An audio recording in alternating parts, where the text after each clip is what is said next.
never have we ever seen a scenario in which 3 playoff teams from a year ago all have new head coaches. Hello and welcome in. It's always college football, and happy 4th of July week to all of you that are consuming our content. We appreciate you guys very much for being with us. If you're en route to a vacation destination, drive safe, but we're glad that you downloaded our podcast for that trip. I'm Greg McElroy alongside Jack, Mark, Jake. Everybody's here, Griffin as well. So very, very exciting show that we need to dive into. We have Jeff Lebby joining us from Mississippi State. And he is just, if you haven't had a chance to listen to him, the guy's just about as real as it gets. I think you're going to enjoy our conversation, talking big picture about where State can go, their place in the ecosystem of college football, and what the success looked like in year number 1. But it kind of got our wheels spinning a little bit. So after our visit with Coach Lebby, we are going to fast forward into first-year coaches' expectation levels. Now, we decided to kind of quantify it in a little bit of a unique way. Incredible, meaning this would be an incredible first year. Solid, which would be this is a solid year. And then disappointing. This is what a disappointing year 1 looks like for these new head coaches. So we're going to go through a handful of teams, including Bama, Washington, Michigan, Arizona, Mississippi State, A&M, a bunch of teams that have first-year head coaches, and we'll quantify whether it's incredible, solid, or disappointing. And this is what the outcome of each might look like. But before we get to that, let's talk to the head coach of Mississippi State, Jeff Lebby.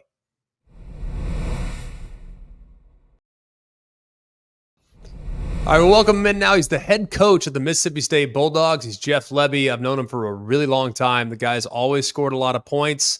A guy that's from Texas, so I'm all about that as well.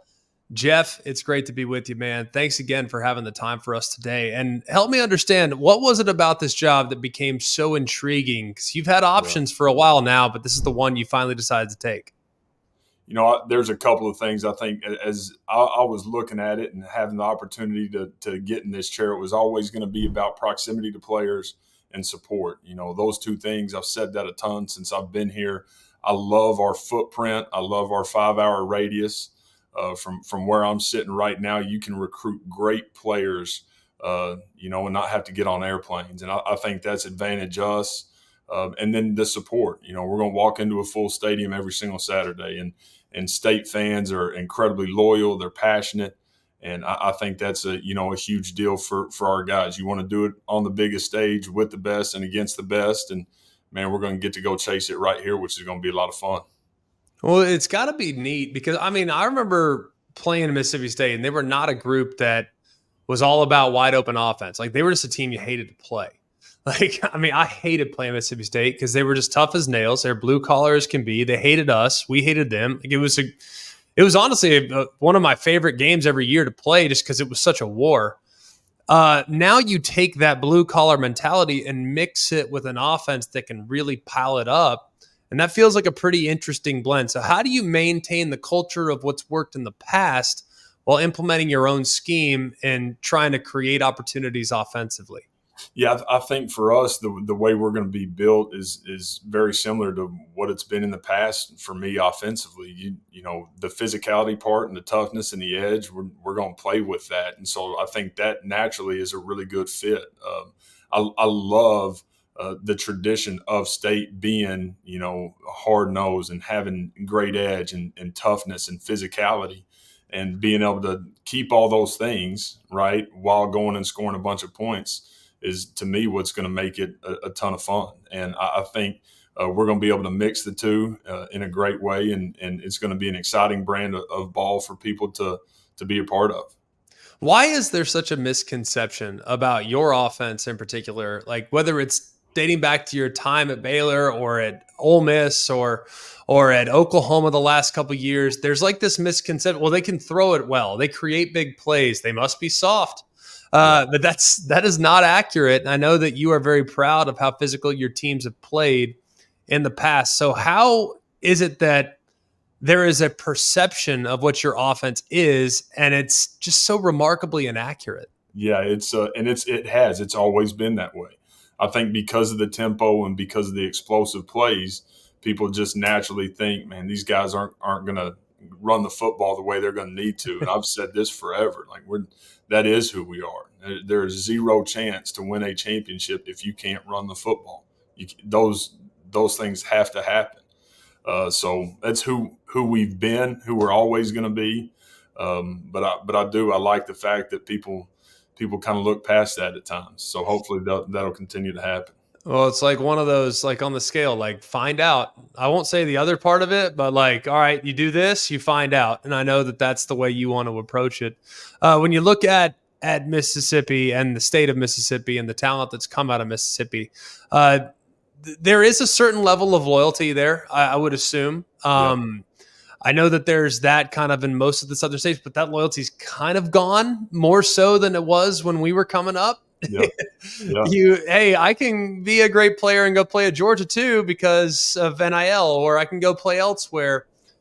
How do you make sure that you kind of tap into that loyalty? Like, hey, you want to be a Mississippi guy. Yeah. You got to go to a school in the state and maintain your roots. Like, how do you do that knowing that teams can just write checks and get whoever they want now? Yeah, I think because of where we're at, the people that we're dealing with have great loyalty about them. And I believe that. And so having great connection, being incredibly relational and spending time, man. And I think we've seen it here over the last couple of weeks. People are excited about what we're doing. People are excited about the energy that's inside of our building every single day. And I think when you get on campus and you are an in-state guy, man, it still matters to be able to be home in an hour and 20 minutes, and take some stress and some pressure off all of their family members. So, being able to come here and do all of it, get all of it, not have to settle on a single thing, and doing it close to home where they're going to have people every single Saturday hugging their neck, walking down the ramp. So that's sure going to be our approach. We're going to be inside out and try to dominate inside of 5 hours. Now, you're a first-time head coach, but you've been, like we talked about a second ago, like you've had opportunities every year for as long as I can remember. It's like, well, you take one this year, coach. No, you've now taken this one. When you look back at how you've started 6 months now on the job, yeah, who are you drawing off of most? And what parts of maybe Brent Venables or Lane, or like what parts are you taking from other places that you've been to kind of put your own fingerprints on this deal? Yeah, I mean, the scheme part of it and the offensive part of it obviously is going to stay incredibly similar. But just from a programmatic standpoint, man, the energy, the positivity, the connection, being relational. My first 9 years, obviously, being at Baylor, that is something just with the energy inside the building every day. Is something that I want our guys to understand and feel, and I want our guys to have great connection to me. I think that matters, and that's who we're trying to be without a doubt, and who we are. I've taken something from every single stop, which is again, to me, I've had the opportunity to work for great head coaches, guys that have had a bunch of success, and something that I was opened up to through BV was Soul Mission at Oklahoma. Obviously, his time at Clemson with the Paul journey and understanding what we're able to do from a player development standpoint, just over the last 6 months has been incredible. And my eyes got open to that through Coach V, which I'm forever grateful for. That's something that implemented as soon as I got here. Dog program, developing a winning game plan for life. That is what we're doing from a player development standpoint, and that's been awesome for our guys. So trying to take the best of every single stop and make it ours here at State. Yeah, and you look at it too. I mean, some of the coaches that you have on your staff in particular, whether it be Chad Bumpus, who has an understanding. And look, when I think Mississippi State, like he's near the top of like the better players that we've seen come through there. Cody Kennedy coming over from Arkansas State. Or from Arkansas, excuse me. And you look at some of the guys that you hired, and as you were piecing together this staff, what was a priority for you when you kind of try to figure out, all right, who's going to do what and what strengths will they bring to the table? Yeah, I mean, from a coordinator standpoint on the defensive side of the ball, I wanted a guy that had lived this conference. Yeah.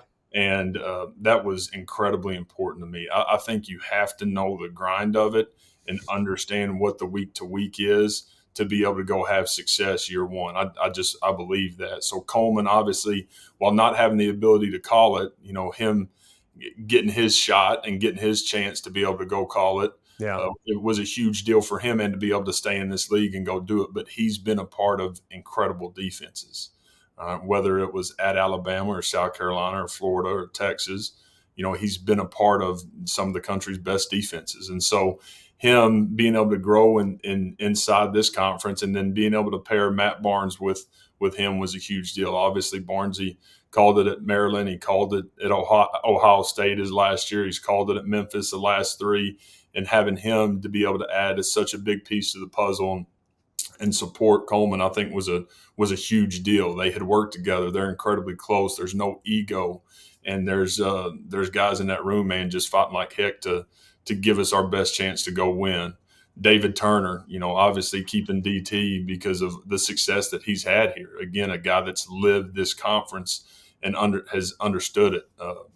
So that's what I was looking for. Offensively, I wanted guys that had some system knowledge, guys that had been with me at some point in time, or Cody, obviously, from a system standpoint, and gets it and understands it, as Kendall was with him there at Arkansas. So for me, that was a big part of it, because there's going to be new things happening that are going to be a little different for me this fall. And so having guys in the room that know how I think, know what I want was huge. Now, a lot of people will define year one success in wins and losses. I don't know if that's entirely fair. Maybe I just think too much like you guys. Like I think establishing a foundation, having a predictable identity, when people watch you, knowing what to expect, like all those things are really, really good foundational pieces of year one success. But what, in your eyes, does success in year one look like? Yeah, I've talked about this a lot, man. I want, after year one, people to say they got the right guy. They're trending up. There's great energy inside the program. You can tell these guys love playing football. It's an exciting brand. How they play, how they do what they do is impressive. And then I think going and winning a bowl game. That's the things that I want to get done year one, and continue to create momentum and build on it from there. And a lot of people have remarked, and all my state buddies are like, he's all in, man. Like, he's all in. I'm like, if you met the guy, you don't realize just how all in he is. So has there been an example of like something that you've maybe done to kind of go the extra mile to show your loyalty to Mississippi State? I think I'm trying to be incredibly present, inside this town and inside our community, and whether it's being at baseball games or basketball, women's basketball, softball, and man, being present. I do. I want people to understand how thankful and grateful I am to get to sit in the chair that I'm sitting in every single day. Well, did you buy one of those condos in left field? Like what? Like, why don't you just do that? Show us how committed you are by writing a big check. Writing a big check. We're gonna go win a few first, and then I'll do that. Well, it's been awesome, you guys, and I will get you out of here with this. I do want to talk a little bit about the momentum that you guys have created on the recruiting trail. Right, there's already such a buzz, and I think it's amazing if you can create a buzz without playing a game. Yep. That's pretty dang good. I don't know how that's done, but you guys are starting to move the needle for a lot of prospects. I know you can't talk about guys that haven't signed, but there are guys that are taking official visits that are very excited about being in Starkville, and it feels like that's starting to kind of compound to more guys. So how do you feel like recruiting's gone to this point, and what can you do more to kind of seal the deal with these guys that are very interested? Yeah, I think it's been really good. We've got great recruiters on our staff because we got great people that, again, like to connect and like to be relational. And that, to me, is what it's all about. We've got a lot of excitement in the building, in the area right now. We're going to try like heck to keep that going. And I think we all understand, man, what we got to go do is we got to go win. We got to go win enough to continue to keep the momentum and create it as we get closer and closer to signing day in December. Finally, and I know there's a million games that we got to focus on. And it's easy to look at the great road trips, the opportunities they have to go on the road and all these things. But I know there's 11 games before this, but I'm a media guy and I'm not looking to like go viral here. This coach, like I don't care about that.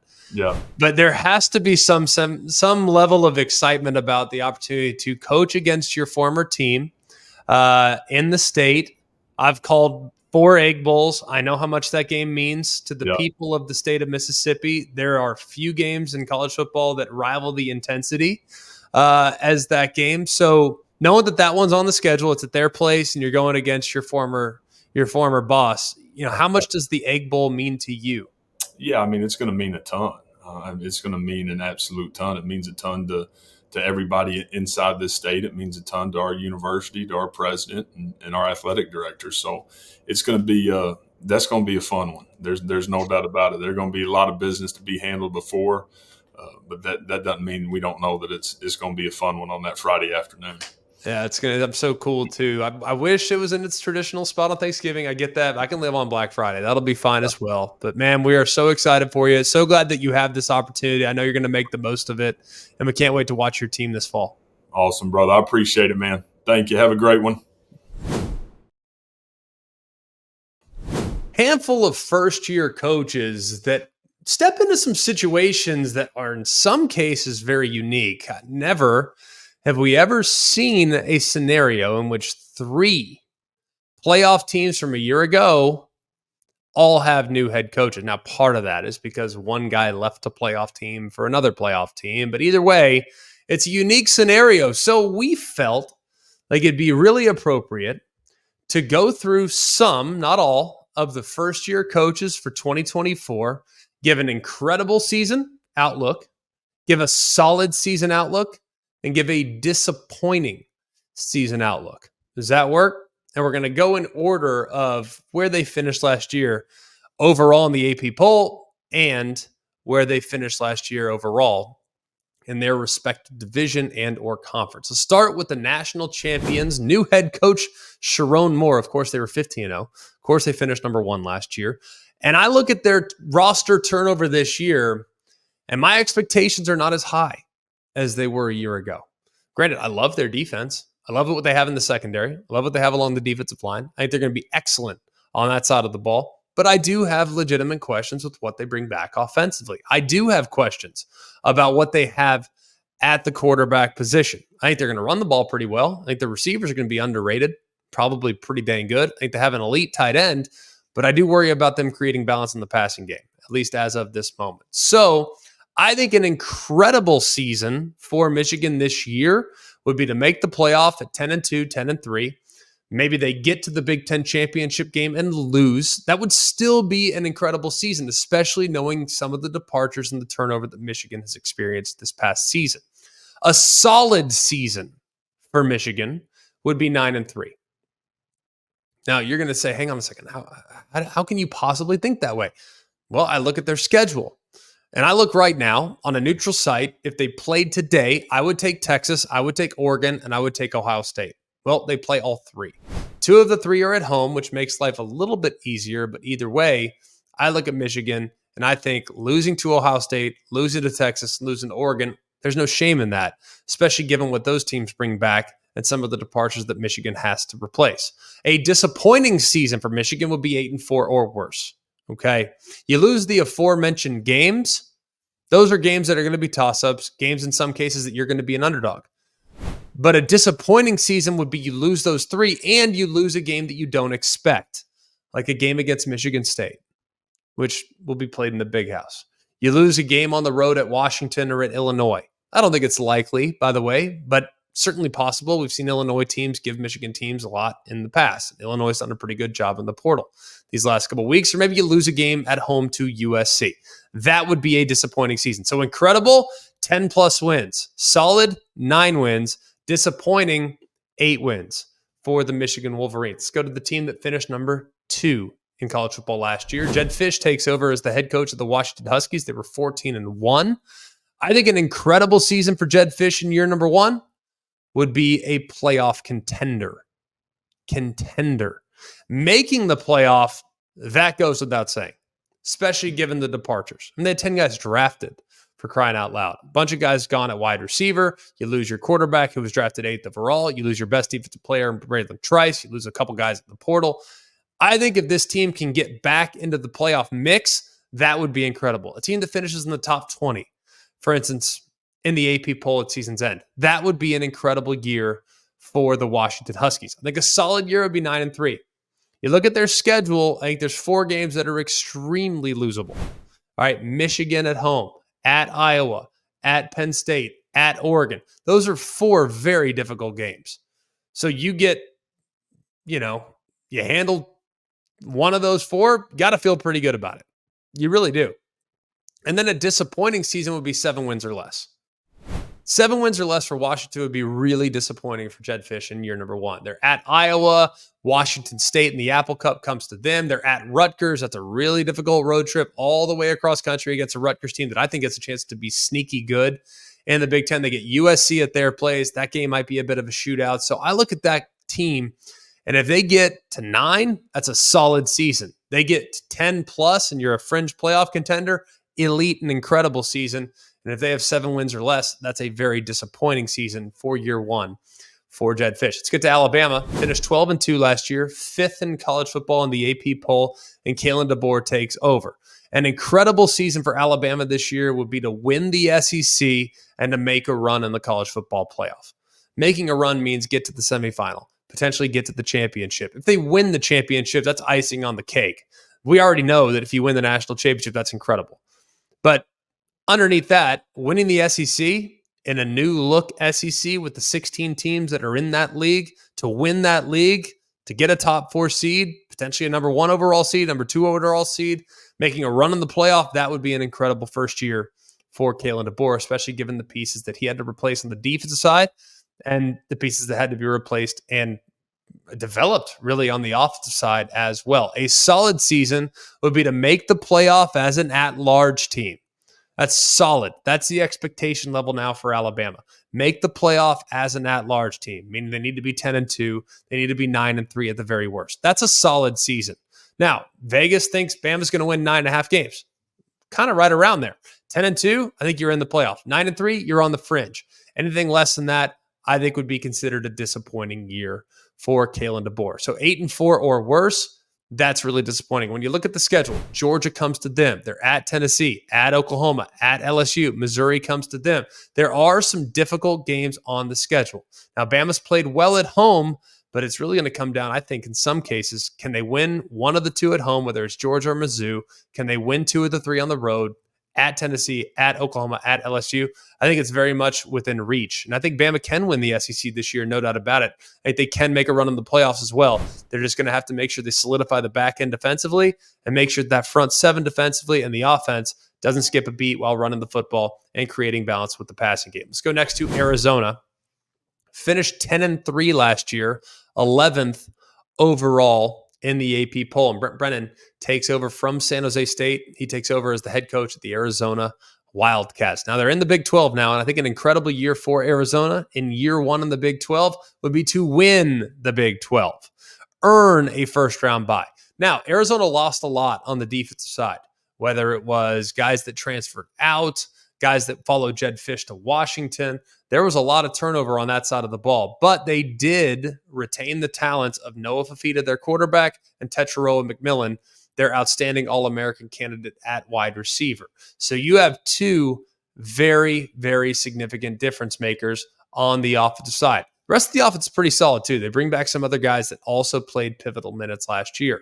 So an incredible year would be them to jump right into the Big 12 and win it in year number 1. Had they been in the Big 12 last year, they would have been the highest ranked team, and they would have gone to the playoff as the number 3 overall seed had realignment occurred heading into 23. So that's kind of crazy to think about, but an incredible year for Brennan in year number 1 would be to win the Big 12 and earn a first round bye. A solid season for Arizona will be to finish in the top 20 and flirt with an at-large playoff spot, 9-3 or so. And if you look at their schedule, it's very manageable. It's not daunting to the point in which you would be super concerned. Yes, a non-conference road trip to Kansas State early in the year, very difficult. A road trip to Utah, very difficult. A game later in the season where they travel to UCF, I think that's very difficult as well. I think all 3 of those games are winnable, but they are very difficult. Then you look at some of the other games.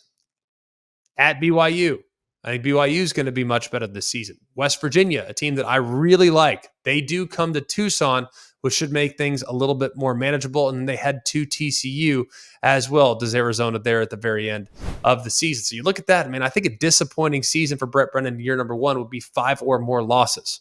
So incredible, win the Big 12, earn a first round bye. Solid, finish in the top 20, flirt with an at-large playoff spot, finish around 9-3, and disappointing would be 5 or more losses here in 2024. Let's move on to Duke, where Manny Diaz takes over a team that went 8-5 last year, finished 8th in the ACC. I think an incredible year, given some of the turnover that Duke experienced last season, would be 8+ wins and finishing in the top half of the ACC. That would be an incredible year. Unlike the last few years, the schedule gets much more difficult this season. They have to play 4 of the top 5 teams in the ACC, in my opinion. The only one they don't have to play is Clemson, but they have our home game against Florida State, road trips to Miami and NC State, and they get Virginia Tech at home. They also have a road trip to Georgia Tech, who I think is one of those teams in the same tier as a Duke. They're in the 6, 7, 8 range of the ACC. That could be a real problem if some of their young players develop. So an incredible year for year 1 for Manny Diaz at Duke would be 8+ wins. A solid year for Manny Diaz would be a bowl game and you beat your rivals. You know you got to have the wins in the non-conference. Elon at Northwestern, UConn at Middle Tennessee. You get North Carolina at your place and you go to Wake Forest. If you can beat North Carolina and go to Wake Forest to get a win while protecting the non-con, 6 wins and a bowl game would be rock solid in year number 1, given some of the turnover. And a disappointing season would be 4 wins. You lose a game in the non-conference, maybe it's at Northwestern. You lose all the games that would be considered very, very challenging. Florida State, Miami, NC State, Georgia Tech, Virginia Tech. And you lose a couple games to your rivals potentially as well, North Carolina and at Wake Forest. That would be a very disappointing year 1 there in Durham for Manny Diaz. Let's go next to Texas A&M. Last year, they finished 7-6, 4th in the SEC West, and Mike Elko now takes over from Jimbo Fisher. You're going to probably laugh at my expectations for Texas A&M because they are higher than most. I look at their roster, I look at the structure that Mike Elko, the way Mike Elko was able to organize Duke and create problems for the opposition the last couple of years. And I don't think this is going to be some rebuild. I think this is a situation where the second he walks in the door, he walks into a pretty good situation. If you look at their schedule this year, guys, you look at their schedule, it's a whole heck of a lot more manageable than you might assume. So an incredible season would be 10-2. Flirt with an at-large playoff spot. I think that's an incredible year for Texas A&M, and I think it can be done. I really believe that it can be done. I think a rock-solid season would be 8-4. And if you look at their schedule, in particular their home schedule, I think this is very achievable. Like I said, 7-6 last year, 4th in the SEC West. I think 8-4 is well within reach, given what they have at home. And then a disappointing season would be go 6-6 or worse, and then struggle, maybe lose a couple games at home. Let's go through the schedule quickly. You got Notre Dame at your place. That's a game that can absolutely be won in week number 1. You go Mizzou at home as well. LSU, if LSU doesn't fortify the defensive line, I think Texas A&M can run the football and create some problems for LSU. And then you get Texas at home as well. 4 of your biggest games of the season against the best competition are all in your backyard. And then your road trips, tough places to play, no doubt about it, but rosters that you are very much comparable to. At Florida, that's a game that you can go and win. At Mississippi State, that's a game you can go and win. At Auburn, difficult place to play, no doubt about it, but a game that can be won by the Aggies. So I think an incredible year for the Aggies, 10-2, get within striking distance of the playoff, maybe secure one of those at-large playoff spots depending on who you beat. Especially if you beat Notre Dame, you're being measured against them in that large situation. That could be significant for the Aggies at the end of the year. Solid year would be 8-4, maybe slightly better than that. You look at the schedule, I think it's gettable. And then a disappointing year would be to lose a couple games that you shouldn't, especially on your home field there at Kyle Field. Mississippi State, a team that we focused a lot on throughout the show.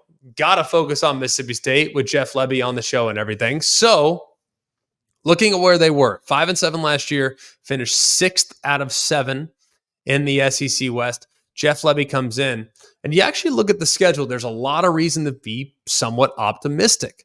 I look at their schedule, and I think there's 5 games, that are absolute must-wins. And in all likelihood, games that will probably be won by Mississippi State. I think an incredible year in year one would be 8+ wins.